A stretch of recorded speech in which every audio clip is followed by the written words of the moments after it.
Okay, next, incidental rodent harborage. These are conditions arising from installation of fixtures or equipment incidental to their use on the premises in such a manner that hollow spaces, enclosures, and inaccessible places are formed. Examples: fixtures, refrigerator, ovens, etc., not installed flush against walls, but leaving a small space that is too narrow for proper inspection and cleaning. Narrow spaces, next. Narrow spaces left between bottoms of counters, back bars, other fixtures or equipment, and the floor. Next, small spaces existing between ceilings and tops of fixtures, cloths, clothes lockers, refrigerator closets, and cabinets, large overhead pipes and ventilating ducts suspended a few inches from ceiling. Next, hollow partitions, double wall space. Next, hollow furniture of fixtures with inaccessible enclosures. Next, boxed in casings or sheathing around pillars, pipes, radiator, etc., forming hollow enclosures. Next, bottom shelves, stock platforms, or skid that are not set directly on floor but allow a space of a few inches to exist underneath. Next, defective insulated sections of large refrigerators or pipe coverings. Hollow enclosed spaces formed by damage to cork or asbestos.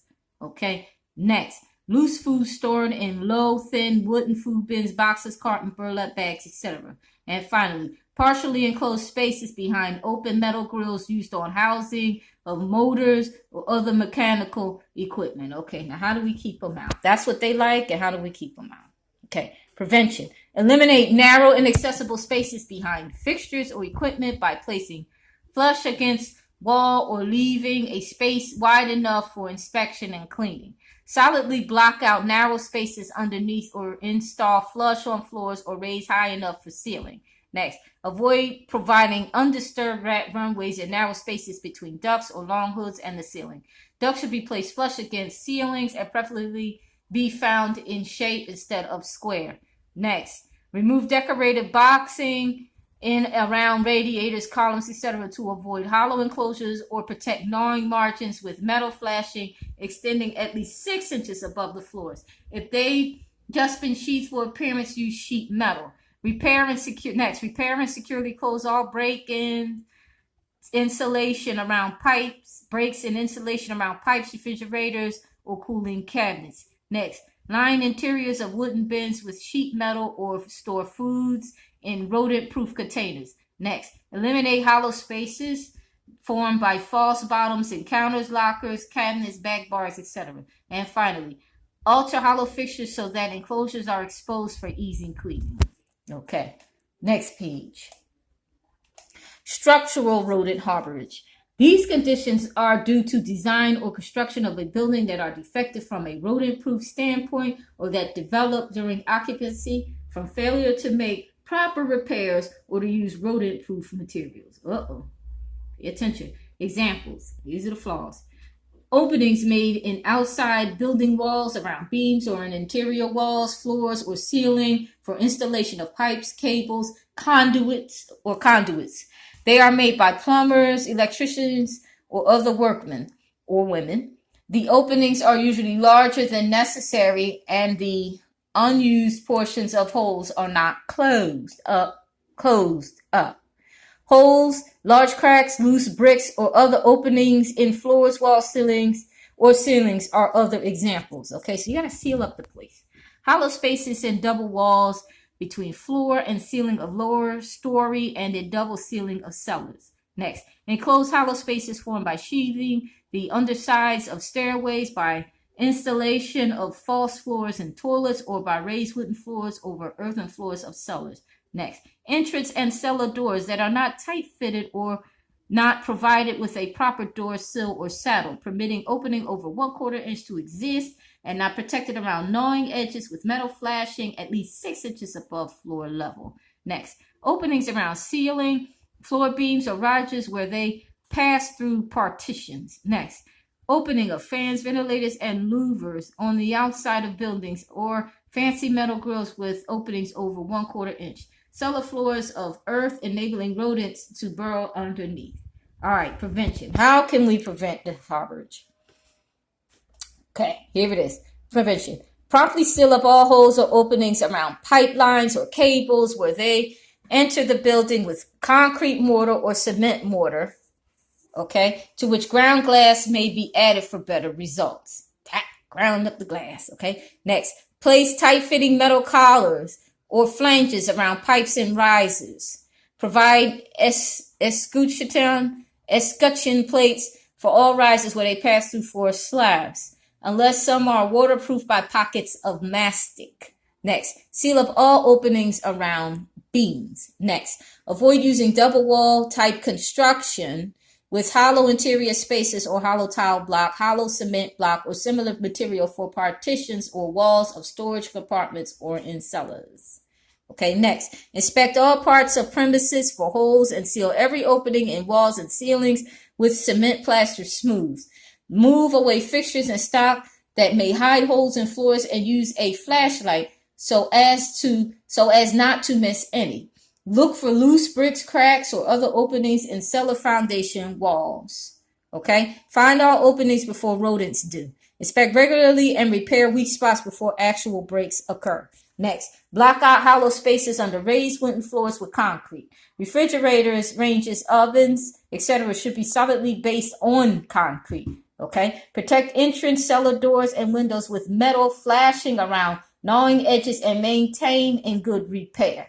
All right, next, replace earthen cellar floors with a floor of concrete at least 3 to 4 inches thick and tied securely into foundation walls. Next, securely anchor window and door screens to the frames. All right, last page. Last but not least. Here we go. Destroy them. Last part, destroy them. Use toxic pesticide in a food environment. The use of toxic pesticide in a food environment is a dangerous and risky process. This should only be used as a last resort, and even then, only with the help of a licensed pest control officer, PCO.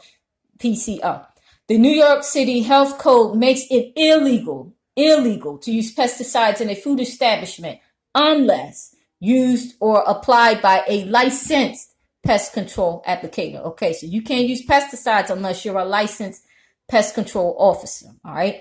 Non-toxic control. Trapping. The use of traps is advantageous for many reasons. 1, it eliminates the exposure to harmful toxic substance. 2, easy to dispose the captured rodent. 3, results can be quantified. And last, prevents having to deal with odors from dead rodents in hard to reach places. Okay, the types of traps. You got 1, snap trap. There are many types of traps. Among them, the most useful is the snap trap. Some might say it's cruel, but you gotta use it. You should use it. However, for the snap trap to be effective, following guidelines should be useful. 1, set up large number of traps at one time. 2, do not set up traps for several days to allow rats to become acclimated with the traps, as rats are very skeptical of new things. All right, so they very curious. They be like, what's this? What's this? They're very cautious. 3, when ready to set traps, use the mass trapping, okay, technique. In this method, a large number of traps are set up at once so that a large number of them can be caught before they become trap shy. All right, next. The type of bait used is also an important consideration. It is best to use food items that the rodents constantly go after in the food establishment, as these foods are more desirable to rodents and are part of their diet. However, foods high in protein also make good bait, like peanut butter. The rats, especially during the mating season, need a protein-rich diet, which is usually hard to get. Therefore, using peanut butter, like I said, cheese, ground meat, or deli meats is usually found to be effective bait.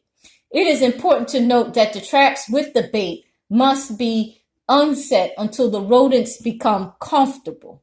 Okay, wait till they become comfortable and start running around, then put it on there.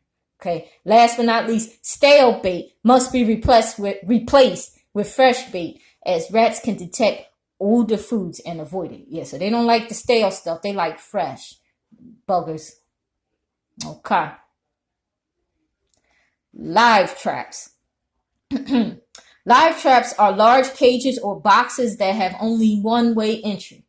The rodents looking for a good looking for food get trapped inside. Dubbed as a more humane method, a large number of rodents can be caught at one time. Okay, next one. Glue boards. Try that. I use those. Contrary to the popular belief, the use of glue boards has the lowest success rate. Glue boards should only be used as part of the pest control survey. Damn, I guess it's not the best one. Typically, these traps end up catching baby mice and rat pups. This is because rodents' whiskers or vibrissae are highly developed sensory devices and can usually detect the sticky substance on the glue traps and avoid it. The younger population of rodents haven't fully developed this sense and hence get caught. Okay, so the older mice have developed senses. That's why they don't fall for glue traps. That's what they said. Important note. It is important also to note that proper disposal of rodents when caught is also very important. Safety precautions must be taken to ensure personal safety of the person handling the dead rodents. For example, avoid handling dead rodents with bare hands to prevent contact with diseased animals. When cleaning rodent excreta, spray the area with sanitizer solution prior to sweeping. Clean and sanitize any exposed food contact surfaces. All right. Next, control through pesticide. The use of pesticide in the food environment is a very dangerous and risky proposition. The New York City Health Code does not permit the use of pesticide in a commercial facility unless done by a licensed pest control officer, PCO. Once again, you need a PCO to use these chemicals. Therefore, it is important to obtain the services of a reputable pest control officer. Be wary of the PCOs that promise a quick fix. Okay. Next, dangers of tracking powder. The use of rodenticide tracking powder is banned in a commercial food establishment. Okay. So you may not use rodenticide tracking powder. That is illegal. The rodenticide tracking powder has the same ingredients as any other bait being used. However, because the ingredients are mixed with talcum powder or other similar powder carrier, the concentration of toxins are many times higher. In some cases, as high as 40 to 50 times. That, poisoning yourself. The tracking powder is not absorbed or inhaled by the rodent. Rather, the powder sticks to the feet and the fur of the rodent. As the rodent starts grooming itself or others, it ingests the anticoagulant in the tracking powder, and because the concentration is much higher, dies within a day or two. Okay. New, safe and effective pest control required. Okay. The presence of insects and rodents or conditions that allow them to flourish are among the most common violations cited during food service establishment inspections. Pests can contaminate food, making customers sick, and that is why. The use of chemicals to control pests creates other problems. Pesticides can cling to surfaces and many are dangerous. To keep restaurants intact and rodent-free, the health code now requires establishments to, number one, clean up refuse and other material in or on which pests hide or nest. Number two, seal cracks and gaps or holes that permit easy movement of pests. Number three, eliminate water leaks, drips, and standing water as these allow pests to thrive. Number four, install door sweeps or other barriers on doors leading to the outside. Any gap must be less than 1/8 of an inch to prevent entry. Next, throw out food garbage, clean food scraps and grease stains, and store food in containers that close tightly. Next, inspect the premises and incoming packages each day for signs of pests. Next, and last, hire a pest management professional licensed by the New York State Department of Environmental Conservation, the DEC, Department of Environmental Conservation, to examine the premises at least monthly. Keep records showing the professional's name, address, DEC license number, the services provided, and the effective date of the contract. Okay. Service animals.